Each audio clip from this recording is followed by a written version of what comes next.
ज़ाती हिफाजती सामान। ज़ाती सामान का मकसद मुलाजमीन को उन हालात में खतरात से महफूज रखना है जब इंजीनियरिंग और इंतजामी कंट्रोल मुनासिब या मौसर ना हो। बिजली की खतरनाक सरगर्मियों से बचने के लिए इन मुनासिब बातों का ख्याल रखें। बिजली के काम सिर्फ जिम्मेदार अफराद को ही करने चाहिए। बिजली की किसी किस्म की भी खराबी की फौरन इत्तला अपने सुपरवाइजर को दें। लाइव सामान की मरम्मत न करें। बिजली की तारों को रास्तों पर हरगिज न छोड़ें। खुदाई करते वक्त खतरात। इमारत और पुल की बुनियादों की खुदाई हो या दबी हुई पाइपलाइनों और बिजली के खंभों के लिए गड्ढे खोदना, खुदाई हमेशा तामीराती कामों और कानकुनी का अहम हिस्सा होती है। दीगर किस्म के हादसा जमीनी पाइपों, केबल्स के आपस में राब्तों, आलात और अफराद के गिरने, खुदाई के सामान से मुतासर होने वाले अफराद और खतरनाक माहौल की वजह से होते हैं। Slope configuration. स्लोप कॉन्फ़िगरेशन में सबसे पहले हॉट वर्क आता है। हॉट वर्क का मतलब आग के खुले शोले, वेल्डिंग आग, नॉन एक्सप्लोजन प्रोब बिजली के आलात या कोई भी गर्मी का जरिया जो जलाने की सलाहियत रखता हो, ये सब कुछ हॉट वर्क में आता है। हिफाजती लिबास। वेल्डिंग और जलाने के काम के लिए हिफाजती लिबास काम के साइज, नौयत और मकाम के हिसाब से मुख्तलिफ होते हैं। सिर्फ आग से हिफाजत वाले लिबास पहनने चाहिए। तमाम वेल्डर्स को आग से बचाने वाले ग्लव्स का इस्तेमाल करना चाहिए। कपड़े तेल और चिकनाई से पाक होने चाहिए। अगर ज्यादा देर तक रेडिएशन या आग के नजदीक काम करना जरूरी हो तो आग के शोलों से महफूज रखने वाला लेदर या कोई भी मुनासिब कपड़े पहनने चाहिए। स्कैफोल्ड। स्कैफोल्ड एक बुलंद आरजी प्लेटफॉर्म है जो मुलाजमीन या सामान या फिर दोनों की मदद के लिए इस्तेमाल होता है। एक काबिल एतमाद शख्स की जरूरत होती है जो उन जगहों पर मौजूद रहे जहां स्कैफोल्ड इस्तेमाल हो रहा है। मुलाजमीन को स्कैफोल्ड को खड़ा करने, अलग करने या किसी दूसरी जगह मुंतकिल करने, मरम्मत करने या मुआयना करने के लिए तरबियत देनी चाहिए। इस बात का तयन भी जरूरी है कि मुलाजमीन के लिए तेज हवाओं या तूफान में स्कैफोल्ड पर खड़े होकर काम करना महफूज भी है कि नहीं। नताइज और फासलों को कम से कम रखें। इज्तिमाई कंट्रोल के इकदामात को ज़ाती कंट्रोल के इकदामात पर हमेशा तरजीह देनी चाहिए। ज़ाती हिफाजती इकदामात जैसे आलात को ऊपर या नीचे पहुंचाने के लिए जरूरी है कि इसको इस्तेमाल करने वाला एक क्लिप की मदद ले ताकि काम अच्छे तरीके से हो सके। सीढ़ी की हिफाजत। सीढ़ी को महफूज तरीके से इस्तेमाल करने का तरीका ये है कि हमेशा राब्ते के 3 पॉइंट्स को बरकरार रखें। मतलब 2 हाथ और 1 पाँव या 2 पाँव और 1 हाथ को हमेशा सीढ़ी पर रखें। इस्तेमाल से पहले सीढ़ी को अच्छे तरीके से चेक कर लें। सीढ़ी चढ़ते वक्त औजार या सामान साथ न रखें। सीढ़ी के ऊपर वाले शेल्फ पर ना चढ़ें और ना ही बैठें। सीधी सीढ़ियों के लिए असूल।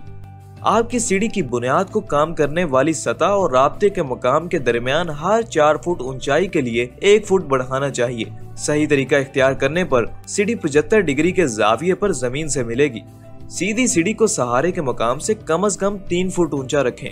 धूल के खतरात। धूल के सेहत पर कई मुज़र असरात होते हैं जैसे कि सांस की बीमारियां, आंखों, नाक, गले में जलन, जिल्द की जलन, सामान को पहुंचने वाला नुकसान और नजर का नुकसान। धूल मट्टी को कंट्रोल करने के तरीके, इनमें फिल्ट्रेशन, इनर्शियल सेपरेटर और इलेक्ट्रोस्टैटिक सेपरेटर शामिल हैं। Confined space. कन्फाइंड स्पेस मुकम्मल तौर पर या जुज़वी तौर पर बंद जगह है जो इस मकसद के लिए डिजाइन नहीं की जाती कि इंसान उस पर कब्जा करे। इसमें अंदर और बाहर जाने का रास्ता महदूद होता है। यह इसमें दाखिल होने वाले शख्स की सेहत और हिफाजत को लाहक खतरात की निशानदही कुछ फैक्टर की बुनियाद पर करता है जो मुंदरजा झैल हैं। इसका डिजाइन, तामीर, मकाम या माहौल, इसमें मौजूद मवाद या मादे, इसमें होने वाली काम की सरगर्मियां, मखसूस महदूद जगहों में पाइपलाइंस, सिलो और स्टोरेज टैंक, सीवर और गड्ढे शामिल हैं। Power tools. वो मुलाजमीन जो पावर टूल इस्तेमाल करते हैं या मुंदरजा झैल खतरात में काम करते हैं, इनकी हिफाजत के लिए मुनासिब PPE फराहम करना चाहिए जैसे गिरती हुई अशिया या उड़ने वाली चीजें, स्प्लैशेस या स्प्रे, नुकसानदेह धूल, धुआं, धुंध, बुखारत या गैसों की मौजूदगी में काम वगैरह करना। हाथ के औजार की देखभाल और मुनासिब इस्तेमाल ताकि हादसे के खतरे को कम किया जा सके। यकीनी बनाएं कि टूल की गिरफ्त अच्छी हालत में है। इस्तेमाल के बाद तेल और दीगर गैर जरूरी मवाद से औजार साफ रखें। काम के लिए हमेशा मुनासिब औजार इस्तेमाल करें। बुलंदी पर काम करना। मुनासिब किनारे का तहफ़्फ़ुज़ के साथ महफूज प्लेटफॉर्म का इस्तेमाल करें। सुराखों, उभरे किनारों और नाजुक मवाद की हिफाजत करें। एक काबिल एतमाद शख्स से तस्दीक शुदा स्कैफोल्ड का ही इस्तेमाल करें। 2 मीटर से ज्यादा ऊंचाई पर काम करते हुए लाइफलाइंस और सेफ्टी हार्नेस पहनना जरूरी है। सिर्फ तरबियत याफ्ता ऑपरेटर को ही स्कैफोल्ड और मोबाइल को तब्दील या खत्म करने की इजाजत होनी चाहिए। हादसे या किसी वाक़े की रिपोर्टिंग बराह करम साइट पर होने वाले किसी भी किस्म के हादसे की फौरी इतला इंजीनियर, सुपरवाइजर या फर्स्ट एडर को दें। यह आपके साथ साथ दूसरों के फायदे के लिए भी जरूरी है। आग से तहफ्फुज। सेहत के हिफाजती इकदाम करने वालों के लिए आग सबसे बड़ा खदशा है। आग लगना या आग का खतरा उन लोगों के लिए सबसे ज्यादा खौफनाक होता है जो अपने तौर पर किसी सहूलत को छोड़ने से कासर होते हैं। आग किसी भी सूरत में लग सकती है अगर ये 3 चीजें मौजूद हों। ईंधन जो कि जलेगा ही, गर्मी जो ईंधन को जलाने के लिए काफी हो, ऑक्सीजन जो आग को बढ़ा सकती है। Safety sign board. Safety sign को हम यूं बयान कर सकते हैं कि किसी साइन बोर्ड पर मौजूद सेहत और हिफाजती इक़दाम के बारे में मालूमात या एक रंगदार साइन या हाथ से बनाया गया निशान। सेफ्टी साइन की किस्में। सेफ्टी साइंस की किस्मों में मदरजा झैल साइंस शामिल है। Prohibition signs, warning signs, mandatory signs, safe condition signs और fire safety signs. Safety signs लगाने का मकसद मुलाजमीन की निशानदेही करना और उन्हें काम करने की जगह पर मौजूद खतरा से आगाह करना है। सेफ्टी साइंस हिफाजती इक़दाम को अहमियत देते हैं और हंगामी हालात के लिए हदायत फराहम करते हैं। Permit system.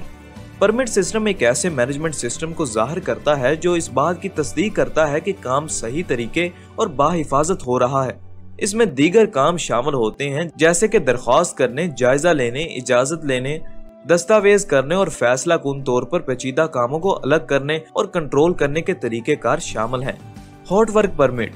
ऐसे हालात में काम करने की इजाजत जो चिंगारी, आग के शोले या आग पैदा करने का जरिया पैदा करते हैं, मिसाल के तौर पर वेल्डिंग, सोल्डरिंग, आग लगाने वाली गैस और दूसरे गर्मी पैदा करने वाले काम।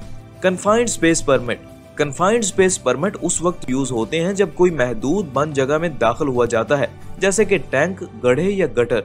परमिट को इसी हालत में इस्तेमाल किया जाना चाहिए अगर उसके इस्तेमाल का तरीकाकार भी साथ दर्ज हो। हाउसकीपिंग।